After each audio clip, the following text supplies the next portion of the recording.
Hello student, आज हम पढ़ेंगे chapter number 3 retribution and struggle against the British empire. और इसमें जो आज हमारा टॉपिक होगा वो है major peasants movement. Major peasant movements यानी कि जो किसान आंदोलन, पीजेंट मीन्स होता है किसान और मूवमेंट मीन्स आंदोलन। तो जो कुछ मुख्य किसान आंदोलन हुए थे उनके बारे में हम इस टॉपिक के अंदर पढ़ेंगे। तो फर्स्ट जो है आपका पीजेंट मूवमेंट, इसमें आता है आपका rebellion of indigo farmers. Rebellion होता है revolt. Indigo farmers in Bengal, Bengal के अंदर जो इंडिगो उगाने वाले जो किसान थे उन्होंने रिवोल्ट कर दिया था। This revolt was against the British monarch, और ये जो रिवोल्ट था वो ब्रिटिश मोनार्च के अगेंस्ट में था। इन दिस रिवोल्ट, इस रिवोल्ट के अंदर farmer were assisted by landlords, और किसानों का साथ दे रहे थे लैंडलॉर्ड्स। लैंडलॉर्ड्स मीन्स जमींदार, मनी लैंडर्स, रिच पीजेंट्स, अमीर किसान, and the entire rural section, और पूरा जो गांव था वो सब सपोर्ट कर रहे थे। Eight officers obtain land from the landlord zamindar of Bengal and Bihar and start growing indigo there. कुछ ऐसे रिटायर्ड ऑफिसर्स, यूरोपियन ऑफिसर्स जिन्होंने ज़मीन ली थी लैंडलॉर्ड जमींदार से of Bengal and Bihar, Bengal and Bihar से, उन्होंने उस ज़मीन पर इंडिगो की खेती करना शुरू कर दिया।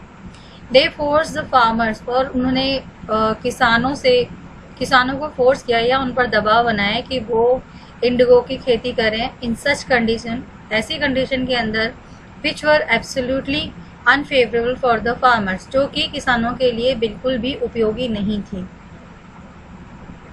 इन अप्रैल 1860 के अंदर the Barasat subdivisions and all the farmers from Pavna and Nadia districts went on strike. 1860 CE अप्रैल में बारासत सब डिविजन्स हुए, और जितने भी किसान थे पवना और नादिया डिस्ट्रिक्ट के, इन्होंने हड़ताल कर दी and refuse to grow indigo, और इन्होंने मना कर दिया कि वो इंडिगो की खेती नहीं करेंगे या इंडिगो नहीं उगाएंगे। This strike spread in various regions, और ये जो स्ट्राइक थी या ये जो हड़ताल थी ये वेरियस रीजन्स के अंदर फैल गई बंगाल के। The government was force to appoint an indigo, और जो गवर्नमेंट थी वो मजबूर हो गई कि उसको इंडिगो कमीशन को अपॉइंट करना पड़ा 1860 के अंदर, to avoid any major chaos, की जिससे कि जो दंगे वगैरह हैं वो नहीं हो। चाउस मतलब होता है दंगे होना। तो ये था बंगाल के बारे में। बंगाल इंडिगो फार्मर्स ने कैसे रिवोल्ट किया था, और ये रिवोल्ट किसके खिलाफ हुआ था, ये होता है ब्रिटिश मोनार्च के खिलाफ। और इसके अंदर जो फार्मर्स थे उनको लैंडलॉर्ड, जमींदार, मनी लैंडर्स, रिच पीजेंट्स का सपोर्ट मिला। इसके अलावा पूरा जो रूरल सेक्शन था उन्होंने सपोर्ट किया। 19वीं सेंचुरी के अंदर एक रिटायर्ड यूरोपियन ऑफिसर्स थे जिन्होंने ज़मीन ली थी लैंडलॉर्ड ज़मींदार से बंगाल और बिहार के। इन्होंने इंडिगो की खेती करना वहाँ पर शुरू करवा दिया, और साथ ही उन्होंने किसानों पर दबाव बनाया कि वो इंडिगो की खेती करें ऐसी कंडीशंस के अंदर जो कि उनके लिए फेवरेबल नहीं थी। और अप्रैल 1860 के अंदर 12 सब डिविजन्स और जितने भी किसान थे पवना और नादिया डिस्ट्रिक्ट के, ये इन्होंने स्ट्राइक कर दी और इन्होंने रिफ्यूज़ कर दिया कि वो इंडिगो नहीं ग्रो करेंगे। और ये जो स्ट्राइक थी वो वेरियस रीज़न के अंदर फैल गई बंगाल के, और जो गवर्नमेंट थी वो मजबूर हो गई कि उनको इंडिगो कमीशन अपॉइंट करना पड़ा 1860 के अंदर, जिससे कि वो जो किसी भी प्रकार के जो मेजर चाउस हो या दंगे हों उनको वो अवॉइड कर सकें। नेक्स्ट आता है आपका सदर्न रिबेलियंस ड्यूरिंग 1875। ये 1860 की बात थी, अब हम पढ़ेंगे 1875 के अंदर। साउथ के अंदर रिबेलियन हुआ था, ये 1875 के अंदर हुआ था।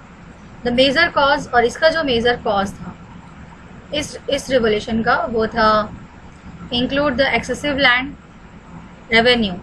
रीज़न के अंदर इंक्लूड है कि बहुत ज़्यादा लैंड रेवेन्यू लिया करते थे, और जो कॉटन के प्राइस थे वो कम कर दिए थे। And the collection of excessive tax, और ये बहुत ज़्यादा टैक्स लेते थे फ्रॉम द मराठा फार्मर्स के थ्रू।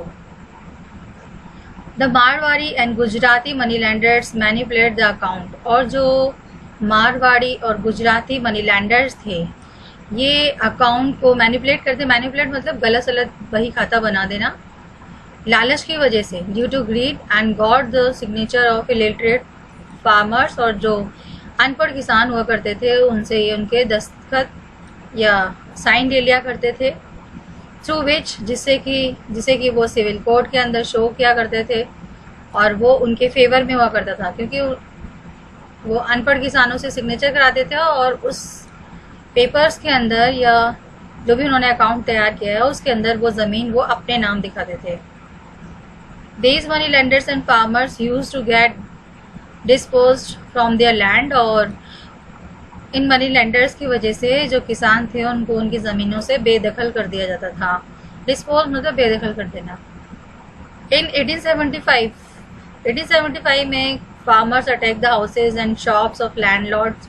जो किसान थे उन्होंने लैंडलॉर्ड्स के घरों में और दुकानों पर अटैक कर दिया, आक्रमण कर दिया पूना डिस्ट्रिक्ट के अंदर, और ऐसे डॉक्यूमेंट्स को जला दिया जो कि मनी लैंडर्स ने ज़बरदस्ती किसानों से साइन लिए थे। तो ये रिवोल्ट किया था फार्मर्स ने 1875 के अंदर, और इन्होंने क्या किया था कि लैंडलॉर्ड्स के घरों और शॉप्स पर इन्होंने अटैक कर दिया पूना डिस्ट्रिक्ट के अंदर और उन डॉक्यूमेंट्स को जला दिया जो कि मनी लैंडर्स ने ज़बरदस्ती जिसमें किसानों के साइन लिए थे। लेटर उसके बाद दिस रिवोल्ट स्प्रेड, ये जो रिवोल्ट था वो अहमदनगर के अंदर फैला, and this revolt could only be crush, और इस रिवोल्ट को केवल तभी दबाया जा सका जब बहुत सारी पुलिस और मिलिट्री फोर्स को यूज़ किया गया। To determine the reason behind the riots और राइट्स, जो भी रीजंस थे दंगों के पीछे उनको पता लगाने के लिए the government appoint Deccan riots commission, इन्होंने एक डेक्कन रियट्स कमीशन को बनाया है, अपॉइंट किया, and pass the agriculturist relief act, और एक इन्होंने एक्ट पास किया जिसका नाम था एग्रीकल्चरिस्ट रिलीफ एक्ट, और ये पास किया था 1879 के अंदर। और इसके according to provision of this act, और इस एक्ट के प्रोविज़न के according, if farmer were unable to repay their loan, अगर किसान अपने लोन को नहीं चुका पाता है, इस काबिल नहीं है कि वो अपने लोन को चुका पाए, तो उसको अरेस्ट नहीं किया जाएगा और नहीं उसको बंदी बनाया जाएगा। ये इस एक्ट के तहत था। कौन सा एक्ट है ये एक्ट है डेक्कन रियट्स, ये तो कमीशन है, और इन्होंने जो एक्ट पास किया था वो था एग्रीकल्चरिस्ट रिलीफ एक्ट इन 1879, जिसके तहत ऐसे किसान जो कि अनेबल हैं रिपे करने में उनके लोन्स को, उनको ना तो अरेस्ट किया जाएगा और ना ही उनको इम्प्रिजन किया जाएगा। देन फिर आता है पीजेंट रिवोल्ट इन पंजाब के अंदर इन्होंने जो रिवोल्ट किया है किसानों ने, और इसके पीछे जो रीज़न है या इस फार्मर मूवमेंट के पीछे जो रीज़न है पंजाब के, वो है बहुत बड़ा कर्जा, huge debits owned by common farmers, जो कि कॉमन फार्मर्स पर लगा था कर्जा, and transfer of farming land, और साथ में जो उनकी ज़मीनें थीं उनको ट्रांसफ़र कर दिया गया था ऐसे लोगों को जो कि नॉन फार्मिंग सेक्शन से बिलोंग करते हैं। तो मेन रीज़न समझ में आ गया होगा आपके, एक तो उनका बहुत बड़ा उनके कर्जे में डूबे हुए थे आम किसान, और साथ में जो उनकी ज़मीनें थी उनको ऐसे लोगों को दे दिया गया जो कि नॉन फार्मिंग सेक्शन से बिलोंग करते हैं। To curb this land transfer the government introduce Punjab land alienation, और ये जो इन्होंने उनके जो लैंड ट्रांसफर है उसको उस पर कब्जा करने के लिए जो गवर्नमेंट थी उन्होंने एक पंजाब लैंड एलिएशन एक्ट को इंट्रोड्यूस किया। ये किया था 1900 के अंदर। तो इसके खिलाफ पेजेंट थे जो पंजाब के, उन्होंने रिवोल्ट किया था। देन फिर आता है पेजेंट्स रिवोल्ट इन चंपारण के अंदर इन्होंने जो विद्रोह किया था, इसमें in Champaran districts of northern Bihar, जो चंपारण डिस्ट्रिक्ट है ये नॉर्दर्न बिहार के अंदर आती है, the Europeans use to exploit the indigo farmers, और जो यूरोपियंस थे इन्होंने इंडिगो फार्मर्स को एक्सप्लॉयट करना शुरू कर दिया। और टू अपोज ऑल दिस, और इसके विरोध में जो महात्मा गांधी जी थे with the assistance of Babu Rajendra Prasad की सहायता से एवेलेटेड द एक्चुअल पोजीशन, इन्होंने एक्चुअल पोजीशन को जाना या उसके बारे में निरीक्षण किया। The farmers were asked to organise a non violent movement, और किसानों से कहा कि वो लोग एक ऐसा संगठन बनाएं जो कि नॉन वायलेंट मूवमेंट स्टार्ट कर दे। But later an inquiry committee was form, लेकिन बाद में एक इंक्वायरी कमेटी बनाई गई जून 1917 के अंदर on the basis of its report, और इसकी रिपोर्ट के बेसिस पर Champaran agrarian act was passed. और कौन सा एक्ट पास हुआ? चंपारण एग्रेरियन एक्ट, इसको पास किया गया। According to the provision of this act, और इस एक्ट के प्रोविजन के according farmer could not force to grow indigo, farmers को मजबूर नहीं किया जाएगा कि वो इंडिगो की खेती करें। तो आप देखेंगे अलग अलग जगह पे अलग अलग एक्ट बन रहे थे। पंजाब पीजेंट रिवोल्ट इन पंजाब के अंदर बना था आपका पंजाब लैंड एलिएशन एक्ट 1900, क्योंकि इसके अंदर क्या था कि जो किसानों की ज़मीन थी वो दूसरों के हाथों में सौंपी जा रही थी, ऐसे लोगों के हाथों में जो नॉन फार्मिंग सेक्शन से बिलोंग करते हैं, साथ में जो किसान था वो कर्जे में डूब रहा था। तो इसके लिए इनको चंगुल से बचाने के लिए जो गवर्नमेंट थी इन्होंने पंजाब लैंड एलिएशन एक्ट बनाया था 1900 के अंदर। ठीक ऐसे ही चंपारण के अंदर चंपारण एग्रेरियन एक्ट पास हुआ था अकॉर्डिंग टू, और इस एक्ट के प्रोविजन के अकॉर्डिंग फार्मर्स को मजबूर नहीं किया जाएगा इंडिगो की खेती करने के लिए। देन फिर आता है आपका peasant revolt in Kheda. This movement was against the Bombay government, और ये जो मूवमेंट था ये बॉम्बे गवर्नमेंट के अगेंस्ट में था। 1818 CE the crop got damage, 1818 CE के अंदर जो फसल थी वो डैमेज हो गई ड्यूरिंग द स्प्रिंग सीजन के दौरान। इवन देन, उसके बाद भी जो बॉम्बे गवर्नमेंट थी उसने कंटिन्यू डिमांड रखी टैक्सेस की, while it was made clear in land revenue law, जबकि ये क्लियरली दे रखा था लैंड रेवेन्यू लॉज के अंदर कि that if the harvest is below 25%, अगर जो कटाई है हार्वेस्ट है अगर वो 25% से कम होती है, नॉर्मल हार्वेस्ट से 25% अगर वो कम होती है तो लैंड रेवेन्यू को माफ कर दिया जाएगा पूरी तरीके से। इस लैंड रेवेन्यू लॉ को ध्यान में न रखते हुए जो बॉम्बे गवर्नमेंट थी वो कंटिन्यू डिमांड कर रही थी टैक्सेस की, और इसी की वजह से जो खेड़ा के किसान थे उन्होंने विद्रोह कर दिया। But government refuse to provide these rebates, लेकिन ये जो छूट लैंड रेवेन्यू टैक्स या लैंड रेवेन्यू लॉ के थ्रू दी गई थी इसको इन्होंने रिफ्यूज कर दिया, यानी मना कर दिया। गांधी जी ऑर्गेनाइज फार्मर, जो गांधी जी थे उन्होंने किसानों को ऑर्गेनाइज किया एंड परफॉर्म सत्याग्रह, और इन्होंने सत्याग्रह किया। फाइनली गवर्नमेंट वॉज फोर्स्ड, और अंत में जो सरकार थी वो मजबूर हो गई कि वो गांधी जी की डिमांड को मान ले। देन फिर आता है आपका अदर ऑर्गेनाइजेशन एफर्ट्स, और भी ऑर्गेनाइजेशन थे जिन्होंने कोशिशें की थी, जिनमें आती है अखिल भारतीय किसान सभा, ये बनी थी लखनऊ के अंदर 11 अप्रैल 1936 के अंदर, to run a peasant movement, जिससे कि पीजेंट मूवमेंट को ऑल इंडिया लेवल पर चला सके। द किसान सभा ऑर्गेनाइज्ड, और फिर किसान सभा ऑर्गेनाइज किया a movement oppose the land system, एक ऐसे मूवमेंट के रूप में जो कि अपोज करता है land system of landlord in Andhra Pradesh में। They also organise a movement, और साथ में ये ऐसे इन्होंने मूवमेंट को ऑर्गेनाइज किया अगेंस्ट द बख्शत लैंड। बख्शत लैंड मतलब होता है land claim by the landlord from the tenants. Land जो टीनेंट्स हैं उनकी ज़मीनों को लैंडलॉर्ड्स ने अपनी ज़मीन का होने का दावा किया है। Who had held them for the innumerable years, जो कि कई सालों से उनके यहाँ काम कर रहे थे, तो उसको बख्शत लैंड कहा जाता है।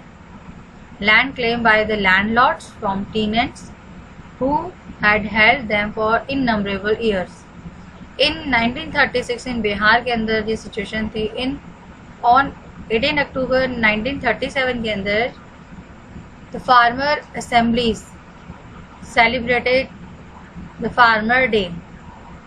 18 अक्टूबर 1937 के अंदर जो फार्मर असेंबलीज थी, इन्होंने फार्मर डे सेलिब्रेट किया था इस दिन को अगेंस्ट द एट्रोसिटीज, अत्याचार के खिलाफ कमिटेड टूवर्ड्स द सत्याग्रहीज, जो कि सत्याग्रहीज के ऊपर हो रहा था। तो ये था अदर ऑर्गेनाइज एफर्ट्स, जिसमें अखिल भारतीय किसान सभा आ गया आपका किसान, और इसके अलावा फार्मर असेंबलीज,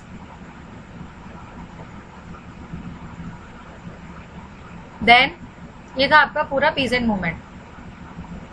अब हम पढ़ेंगे, अब जो हमारा टॉपिक है वह पॉलिटिकल मूवमेंट्स। ये 1857 से लेके 1919 तक है ये पॉलिटिकल मूवमेंट्स, 1857 to 1919।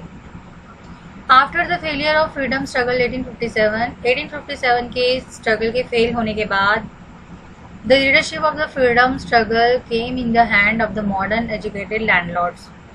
और जो आज़ादी का जो संघर्ष था उसकी बागडोर आ गई थी मॉडर्न एजुकेटेड लैंडलॉर्ड्स के हाथ में और एरिस्टोक्रेटिक क्लास के हाथ में फ्रॉम एंटायर इंडिया, पूरी इंडिया के अंदर।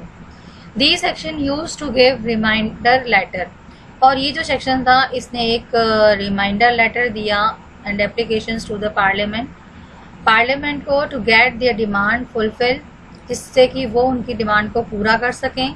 And they also perform the work of, और साथ में उन्होंने एजुकेटेड क्लास को ऑर्गेनाइज करने का काम किया and make the people aware of the atrocities, और लोगों को अत्याचारों के प्रति जागरूक करा जो कि ब्रिटिशर्स के थ्रू हो रहे थे। एट दैट टाइम, उस समय, the people who initially led these struggles had faith in moderate class, और जो लोग स्ट्रगल कर रहे थे,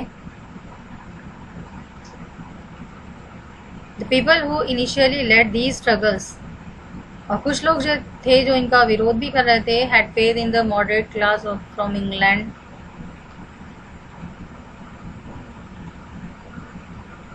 These people wanted to convince these moderates to understand the actual scenario in India, to make them fulfill ambitions of Indians and make them ready to implement constitutional and administrative reforms. कुछ ऐसे लोग थे जो कि संघर्ष कर रहे थे, उनका विश्वास था मॉडर्न क्लास ऑफ इंग्लैंड पर, और ये लोगों को कन्विंस कर रहे थे these moderates को कि वो एक्चुअल सिनेरियो को समझें जो इंडिया के अंदर चल रहा है उस वक्त, एंड टू मेक फुलफिल, और उनके एम्बिशंस को पूरा करने के लिए, इनके इंडियंस के, to make them ready to implement constitution, उनको तैयार रहना चाहिए कॉन्स्टिट्यूशनल एडमिनिस्ट्रेटिव रिफॉर्म के लिए। यानी जो भी वो लोग कर रहे हैं, ब्रिटिशर जो कर रहे हैं, उसको उन्हें सहज स्वीकार करना चाहिए। अलॉन्ग विद इसके साथ साथ they also wanted to spread movement by informing the masses, और साथ ही में उनको मूवमेंट था उसको स्प्रेड करना था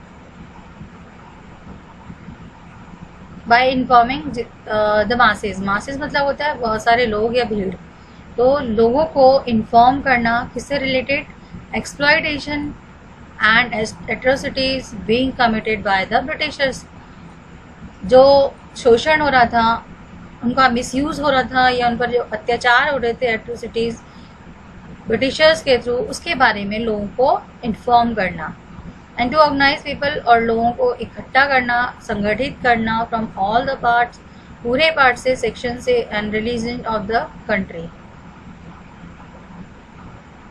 तो किस तरह से इसमें उन्होंने बताया कि सबको कैसे एक किया गया है। नेक्स्ट जो हमारा टॉपिक है वो है स्प्रेड ऑफ पॉलिटिकल अवेयरनेस, राजनीतिक जागरूकता। पॉलिटिकल अवेयरनेस मतलब होता है राजनीतिक जागरूकता। इसको फैलाना, स्प्रेड मीन्स फैलाना या विस्तार करना इसका, आफ्टर 1858 सी, 58 सी के बाद political ambitions of Indians started to increase gradually, और जो पॉलिटिकल एम्बिशंस था इंडियंस का वो धीरे धीरे बढ़ने लगा। They desire to not only get employment in the civil service, वो अब उनकी जो इच्छा थी वो न केवल सिविल सर्विसेज के अंदर एम्प्लॉयड होना था, बल्कि but also to control it, और उसको कंट्रोल करने की भी उनकी इच्छा थी। Now demand of government elected by people and responsible towards the people start rising. अब ऐसी सरकार की मांग बढ़ गई जिसके अंदर उस सरकार को लोगों के द्वारा चुना गया हो और वो सरकार लोगों के प्रति रिस्पॉन्सिबल हो, ऐसी जो डिमांड थी वो बढ़ गई। 1868 के अंदर वन सच डिमांड, एक ऐसी डिमांड भी हुई या उसकी मांग हुई, मेड बाय क्रिस्टोदास पाल, और ये किसके थ्रू हुई थी? ये हुई थी क्रिस्टोदास पाल के through. Who was the editor, जो कि एक एडिटर था लीडिंग न्यूज़पेपर हिंदू पैट्रोइट्स, ये न्यूज़पेपर था, इसका लीडिंग एडिटर था। पब्लिश्ड इन बंगाल, जो कि बंगाल के अंदर पब्लिश हुई थी इन 1874 के अंदर CE in an article entitled Swaraj, he talked about the provision of constitutional form of government by Indians and for Indians in India। 1874 में एक आर्टिकल था स्वराज नाम के पेपर के अंदर, जिसमें कि कॉन्स्टिट्यूशनल फॉर्म ऑफ गवर्नमेंट के बारे में बताया गया था, बाय इंडियंस के through and for Indians in India, Indians के थ्रू और इंडियंस के लिए इंडिया में। तो ये एक प्रोविज़न के बारे में बात की गई थी स्वराज नाम के न्यूज़पेपर के अंदर 1874 में।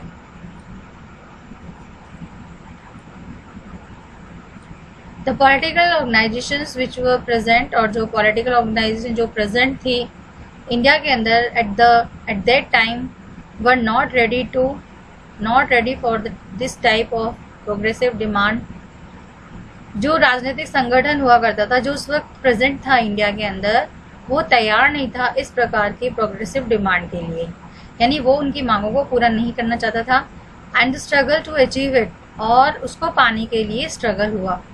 फॉर दिस, इससे several scholars and intellectual from Bengal, बहुत सारे जो स्कॉलर्स थे, इंटेलेक्चुअल थे बंगाल के, उन्होंने एक इंडियन लीग बनाया, और ये इंडियन लीग बना था 1875 के अंदर। किसने बनाया था ये?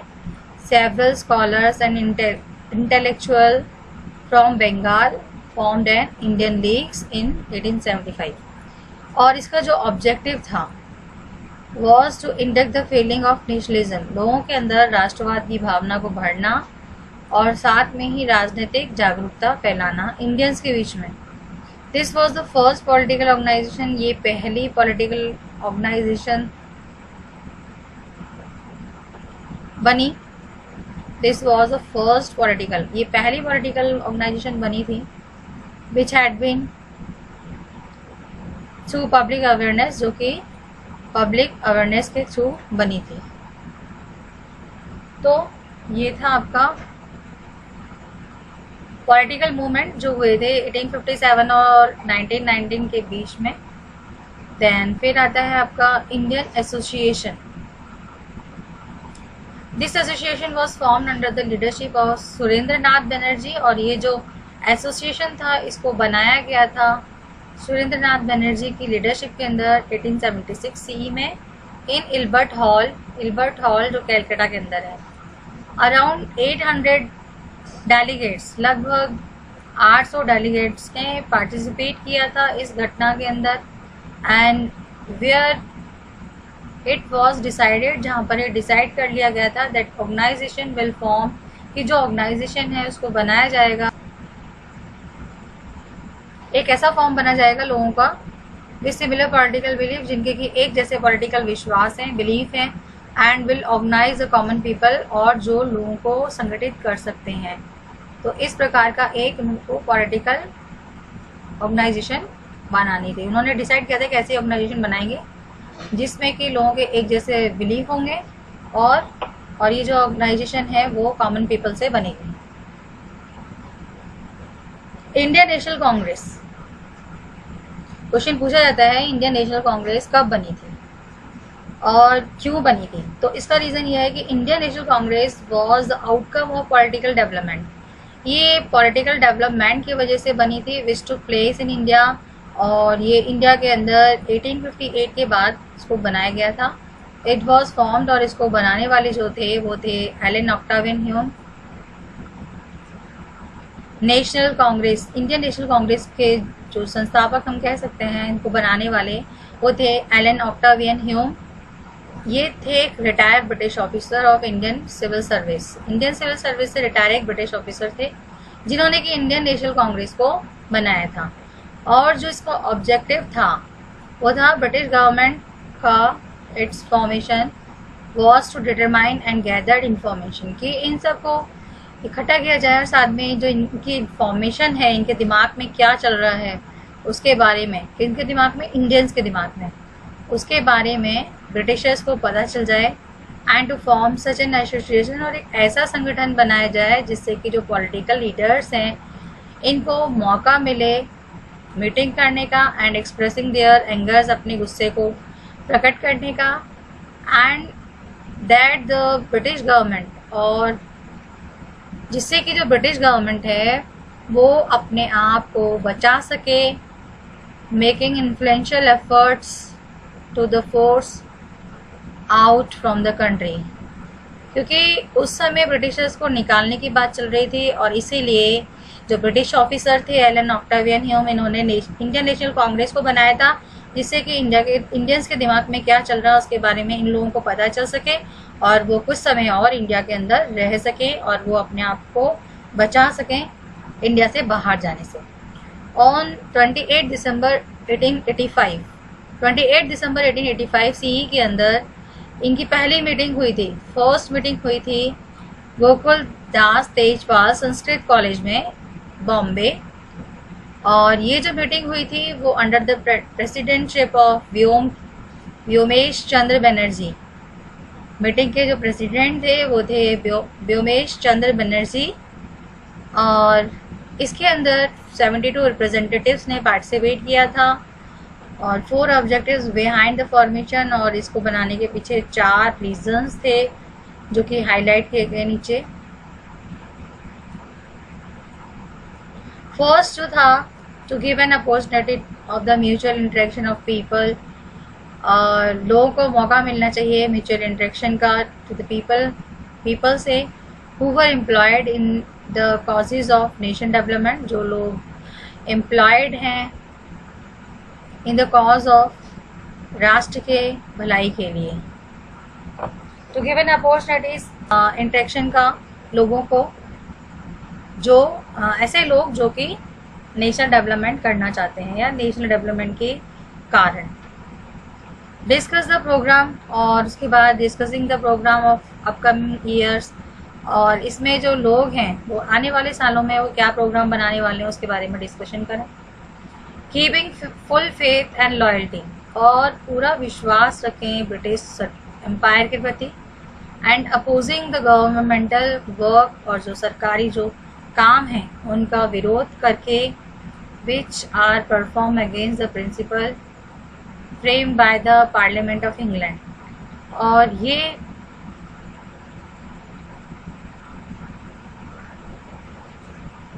इसके अंदर ये बताया गया keeping full faith and loyalty towards the British empire, कि जो ब्रिटिश एम्पायर है उसके प्रति पूरी वफादारी रखना, और साथ में ऐसे कामों का विरोध करना जो कि सिद्धांतों के खिलाफ, ऐसे सिद्धांत जो कि पार्लियामेंट इंग्लैंड में बने थे और इनके खिलाफ अगर कोई काम होता है तो उसका विरोध करना। ठीक है, तो ये इसको बनाने का मेन कारण बताया था इंडियन नेशनल कांग्रेस को। फोर्थ जो था, this organisation was indirectly take from the Indian parliament, और ये जो ऑर्गेनाइजेशन था ये इनडायरेक्टली रूप से इंडियन पार्लियामेंट का एक रूप था। And give us suitable answers to this belief एक सुटेबल आंसर्स देना। बिलीफ ऑफ द ब्रिटिश, ऐसे ब्रिटिशर्स को जो ऐसी मान्यता रखते हैं that the representative elected by the India are incapable. कैसे लोगों को, कैसे ब्रिटिशर्स को जवाब देना था? ऐसे ब्रिटिशर्स को जो ऐसा मानते थे कि जो इंडिया से जो इलेक्ट किए जाएंगे रिप्रेजेंटेटिव वो इनकेपेबल हैं एडमिनिस्ट्रेशन सिस्टम को संभालने के लिए।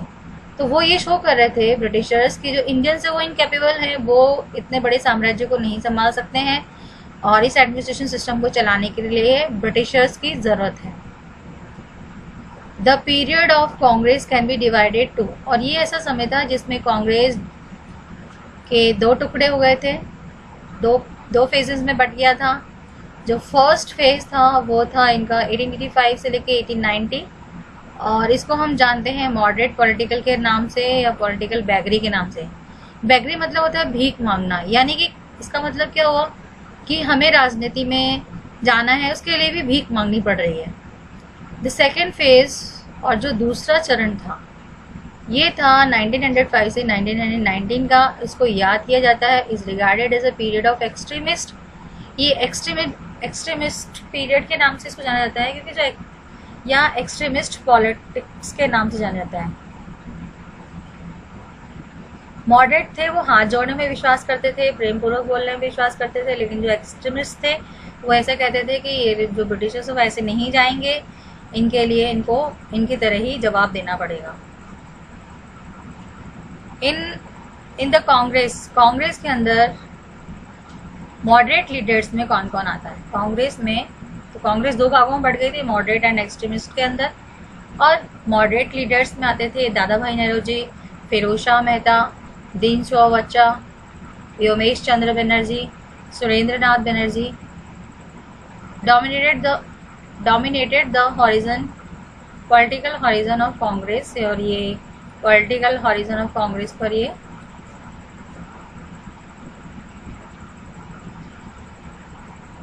अपना स्वामित्व बनाए रहती है। These people believe in moderate, और ये जो लोग हैं, अब ये जो पैराग्राफ है इसमें आपको मॉडरेट और एक्सट्रीमिस्ट के अंदर डिफरेंसेस बता रहा है, तो उसको ध्यान से समझना। These peoples believe, ये जो लोग थे विश्वास करते थे मॉडरेट के अंदर एंड रीजनेबल पॉलिटिक्स के अंदर। दे इंटरप्रेटेड देयर पॉलिटिक्स, और ये पॉलिटिक्स को इंटरप्रेटेड किया करते थे as a fusion of liberalism and modernisation. इनका ऐसा मानना था जो पॉलिटिक्स है ये मिला जुला रूप है लिबरलिज्म और मॉडर्नाइजेशन का। These peoples advocated in favor of the end of the religious and caste discrimination.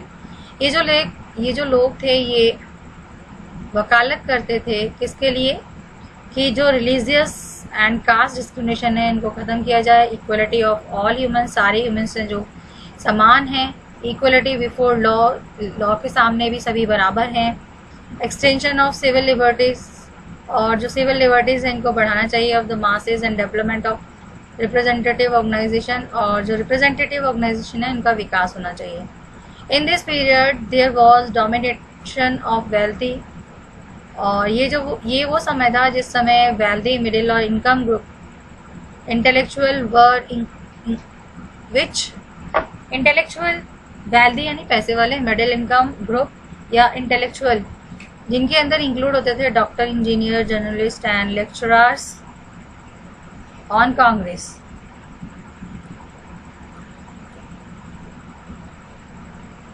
On the Congress The representative of Congress of this period held from, और ये जो रिप्रेजेंटेटिव थे कांग्रेस के इस पीरियड के दौरान ये बिलोंग करते थे बड़ी बड़ी सिटीज़ से, big cities, and they had no connection with the masses, और इनका कोई भी कनेक्शन नहीं था लोगों के साथ। The moderates were in favour of maintaining and strengthening the British empire, और जो मॉडरेट्स थे, सबसे ज़रूरी बात, जो मॉडरेट थे वो फेवर करते थे कि जो ब्रिटिश एम्पायर है उसको मेंटेन करना है और उसको मजबूती प्रदान करनी है। तो ये किसके अकॉर्डिंग था? मॉडरेट के अकॉर्डिंग। दे फियर्ड दैट, इनको मॉडरेट्स को इस बात का डर लगा रहता था कि कहीं जो ब्रिटिशर्स है अगर वो इंडिया छोड़ के चले गए then it would result into mismanagement.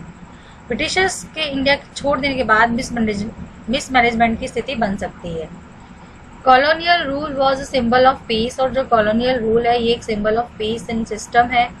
According to them, इसके according they believed that it was important for India, कि ये इम्पॉर्टेंट है इंडिया के लिए, that Britishers should remain here, जो ब्रिटिशर्स हैं उनको यहीं रहना चाहिए फॉर एन एक्सटेंड पीरियड, कुछ समय और। The moderate believes that the Britishers are just and they would to justice with India, और जो मॉडरेट्स थे उनका ऐसा मानना था जो ब्रिटिशर्स थे वो न्यायप्रिय हैं और वो इंडिया को न्याय प्रदान करेंगे। The complaint of Indians are due to British employments, और जो कंप्लेंट्स हैं इंडियन के थ्रू जो British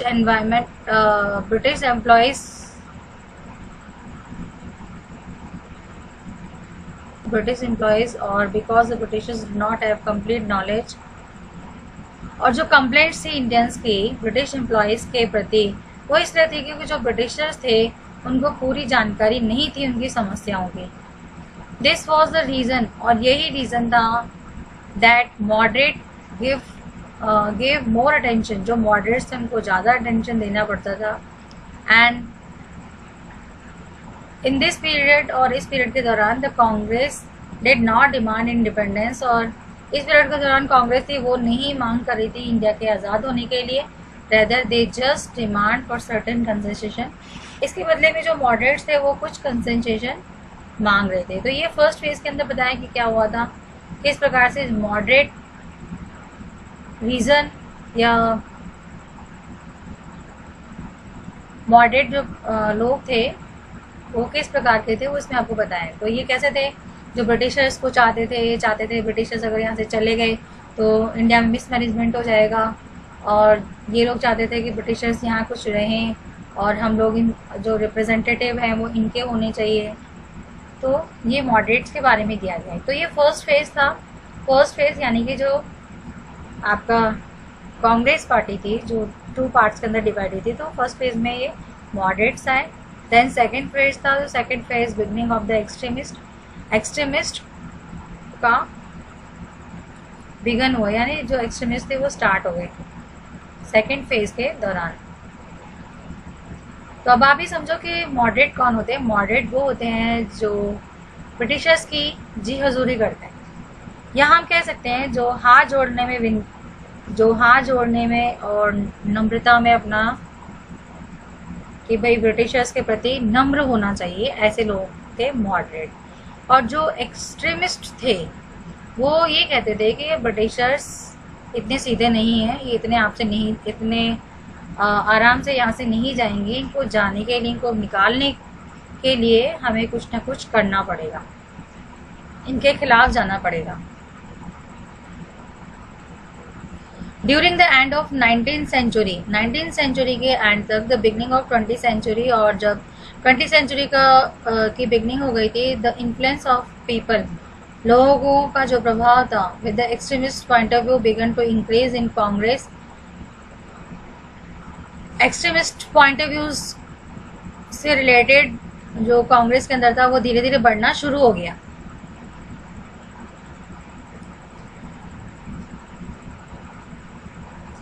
the process of division began to start in Congress, और जो कांग्रेस के अंदर जो बंटवारे का जो समय था वो स्टार्ट हो गया था। When a conflict arose between the extremist reforms, की जो कॉन्फ्लिक्ट हुआ था एक्सट्रीमिस्ट रिफॉर्मर्स के बीच में, एक्सट्रीमिस्ट और मॉडरेट के बीच में। एक्सट्रीमिस्ट रिफॉर्मर्स में आते हैं आपके बाल लाल पाल। ये याद करने का एक तरीका है। बाल मीन्स होता है बाल गंगाधर तिलक, जिनको उनका पूरा नाम है लोकमान्य बाल गंगाधर तिलक। एंड ये एक सोशल रिफॉर्मर्स थे, एक्सट्रीमिस्ट रिफॉर्मर थे, और साथ में ये सोशल इश्यूज से रिलेटेड काम किया करते थे, सुधार किया करते थे। Tilak was of a view that there can be no social reforms, और इनका ऐसा मानना था, इनके ऐसे विचार थे कि कोई भी सोशल रिफॉर्म नहीं हुआ है, नो डेवलपमेंट, कोई विकास नहीं हुआ है, नो पर्पसफुल एजुकेशन, कोई पर्पसफुल एजुकेशन नहीं दिया गया है बच्चों को, no provision of the life full of nationalism, और कोई भी ऐसा प्रोविजन नहीं है लाइफ से भरा हुआ विदाउट स्वराज। जब तक कि स्वराज नहीं होगा, स्वराज होता है इंडिपेंडेंट रूल, जब तक कि हमारा अपना राज नहीं होगा तब तक ना तो हम अच्छी पर्पसफुल शिक्षा दे सकते हैं बच्चों को, न हम विकास कर सकते हैं, न सोशल सुधार हो सकते हैं।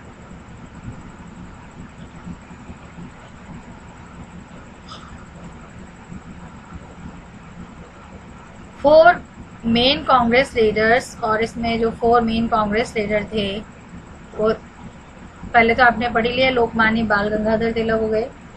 दूसरे हैं बिपिन चंद्र पाल, पाल आया था ना, बाल लाल पाल, तो बाल से तो हो गया बाल गंगाधर तिलक, और पाल से हो गया बिपिन चंद्र पाल, और लाल से हो गया लाला लाजपत राय, और चौथे थे Aurobindo Ghosh.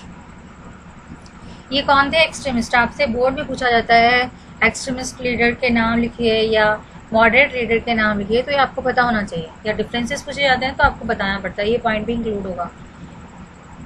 This movement in programme of this extremist movement, और जो एक्सट्रीमिस्ट मूवमेंट के जो प्रोग्राम थे इन पे जोर दिया गया, emphasize laid upon boycott imported goods. और इसमें क्या इस बात पे जोर दिया गया कि जो भी इम्पोर्टेड गुड्स हैं उनको बायकट किया जाए, बायकट मीन्स बहिष्कार किया जाए, इंडियन गुड्स को अपनाया जाए, नेशनलिस्टिक एजुकेशन को अपनाया जाए, एंड सत्याग्रह जो है वो किया जाए। They also emphasises on promoting Indian industries, और इन्होंने इस बात पे भी जोर दिया कि जो भारतीय उद्योग हैं उनको बढ़ावा मिले, so that the Indian good, जिससे कि जो इंडियंस हैं उनको मौका मिल सके काम करने का, एजुकेशन पॉलिसीज को समझने का, should be form by the place of form in place of government control educational institution. अब जो एजुकेशन से रिलेटेड जो पॉलिसीज़ बनाना है ये गवर्नमेंट के कंट्रोल में ना होकर ये होना चाहिए एजुकेशनल इंस्टीट्यूशन के कंट्रोल में, and student should be encourage, और जो बच्चे हैं उनको बढ़ावा मिलना चाहिए to bring them in service of, कि वो उनको कि वो राष्ट्र के प्रति अपनी सर्विस को दें, यानी बच्चों को ऐसा बढ़ावा देना चाहिए कि वो अपने राष्ट्र के प्रति समर्पण की भावना रखें। तो ये थे मॉडल, ये थे आपके एक्सट्रीमिस्ट और मॉडरेट। तो समझ में आ गया। नेक्स्ट जो कांग्रेस थी वो 2 पार्ट्स के अंदर बट गई। इंडियन नेशनल कांग्रेस जो थी वो 2 पार्ट्स के अंदर बट गई। फर्स्ट फेज में बने मॉडरेट, सेकंड फेज में बने एक्सट्रीमिस्ट, और इनके आपस के बीच में ही काफ़ी मतभेद रहा करते थे, क्योंकि जो मॉडरेट थे वो कहते थे कि प्रेम पूर्वक बोलेंगे, ब्रिटिशर्स बहुत अच्छे हैं, लेकिन जो एक्सट्रीमिस्ट कहते थे कि ब्रिटिशर्स अच्छे नहीं हैं, ये प्यार की भाषा नहीं समझते हैं, इन्होंने बहुत अत्याचार किए हैं, तो इनको भी उसी तरह से जवाब देना चाहिए। तो ये तो था आपका एक्सट्रीमिस्ट एंड मॉडरेट के बारे में। देन फिर आता है आपका self government home rule movement. Home rule movement इसमें फ्रॉम 19, ये इंपॉर्टेंट क्वेश्चन है, इसमें पूछा जाता है सेल्फ गवर्नमेंट या होम रूल मूवमेंट किसने स्टार्ट किया था और कब हुआ था। तो ये स्टार्ट किया था 1915, मिसेस एनी बेसेंट ने। इन्होंने होम रूल लीग की स्थापना की थी, स्टैब्लिश किया था on the model of Irish home rule league के मॉडल के बिहाफ पर इन्होंने होम रूल मूवमेंट स्टार्ट किया था इंडिया में, मिसेस एनी बेसेंट ने।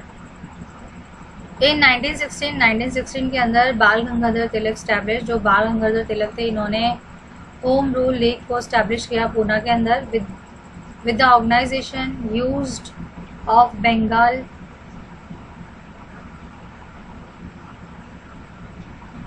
बाल Gangadhar Tilak establishes own home rule। जो बाल गंगाधर तिलक थे 1916 में बाल गंगाधर तिलक ने अपना होम रूल लीग स्टैब्लिश किया पूना में।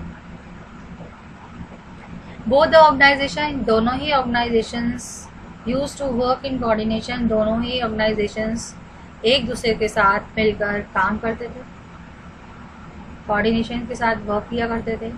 और इनका जो ऑब्जेक्टिव था वो था to spread and demand of freedom, कि जो डिमांड ऑफ फ्रीडम है उसको बढ़ाया जाए लोगों में under British empire, British empire के अंडर में। तो ये आपका पूरा हो गया second phases extremist of begin of extremist. ये हो गया आपका होम रूल वाला, कि होम रूल किसने बनाया, कब बनाया, और बाल गंगाधर तिलक ने इसको कब स्टैब्लिश किया था, कहाँ पर किया था।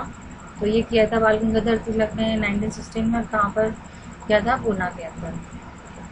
पॉलिटिकल मूवमेंट फ्रॉम 1919 टू 1947, ये मैं आपको नेक्स्ट वीडियो के अंदर बताऊंगी। तब तक के लिए जो पढ़ाया उस पर उसको रिवाइज कर लें, और कुछ अगर समझ में नहीं आता है, कोई चीज़ नहीं समझ में आई तो आप मुझे कमेंट बॉक्स पर कमेंट कर सकते हैं, पूछ सकते हैं, और वीडियो पसंद आए तो लाइक कीजिएगा। Okay bye, have a nice day.